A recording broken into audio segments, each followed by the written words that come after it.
কালো নিঃশ্বাস যেটা এখন ঘুরছে, শয়তান চলে গেছে, নিঃশ্বাস এখনো বাতাসে ঘুরছে।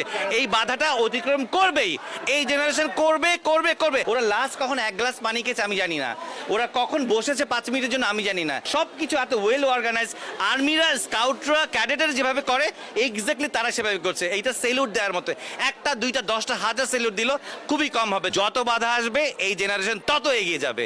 বাধা আসুক, প্রকৃতির বাধা আসুক, রাজনৈতিক বাধা আসুক, অসাধারণ।